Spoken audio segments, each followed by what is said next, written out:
Hello everyone, this is Taryn with Wonderfully Made Handcrafting, and today we're on day 12 of By the Will of God's Tempted Devotional. And in day 12, I am journaling today 1 Corinthians 10:13, which says, "No temptation has overtaken you that is not common to man. God is faithful and he will not let you be tempted beyond your ability. But with the temptation, he will also provide the way of escape that you may be able to endure it."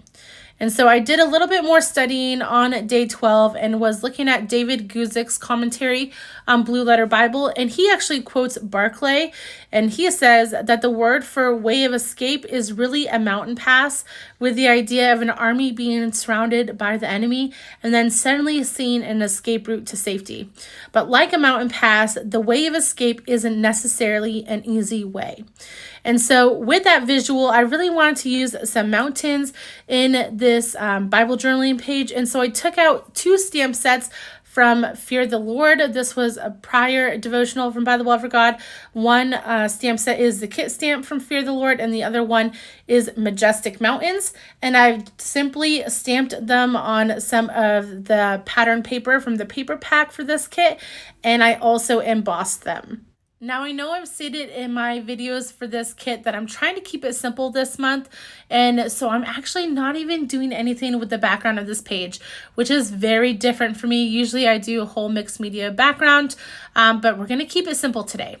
I am using these fabric strips from the fabric strip pack. I'm really excited that By the Will of God has started doing the fabric strips instead of the big fabric pieces. This is basically how I use my fabric, and so it's easier that it's already cut out and it's a little bit longer.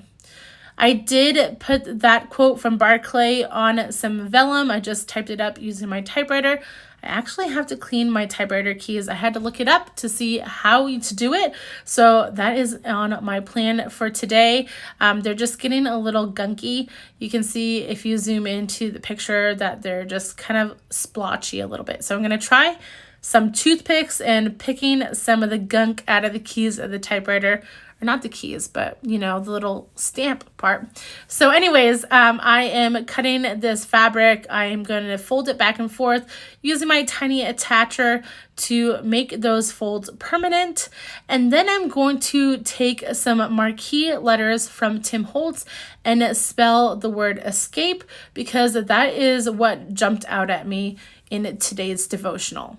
I want to hide those staples that I used on the fabric simply because I need to staple the Marquee letters as well. And so I'm taking this striped paper and I'm going to cut it so I just have one stripe. Actually, I was thinking about using 2, but ended up just, going with the 1 to make it thinner so I could still see the most fabric possible.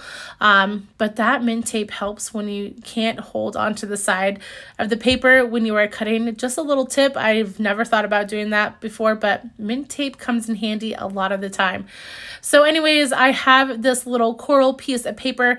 I'm going to staple that those Marquee letters onto that paper, and then I'll hide the staples that are on the fabric so there's not just like a million staples on this page.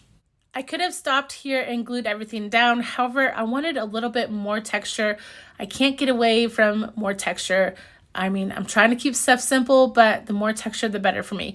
So I grabbed these little lace border dies from Tim Holtz, and I'm looking at different papers that I could possibly use to add some color to the bottom of this fabric. I end up going with the gingham and also the bright green because I thought the bright green was nice with the floral fabric. And I'm going to cut those out using my Big Shot machine. It is a little bit messy because you get a lot of little tiny pieces with this border die. However, it is well worth it. And I like using my little pokey pen.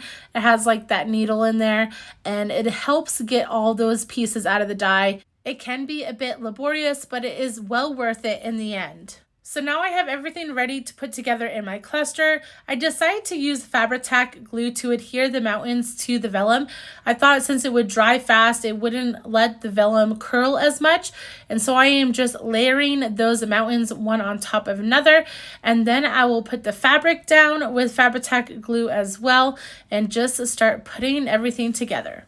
This Bible journaling page was really fun because I got to use stamps from a previous kit that I was so happy to be able to have in my stash once I read that quote from Barclay.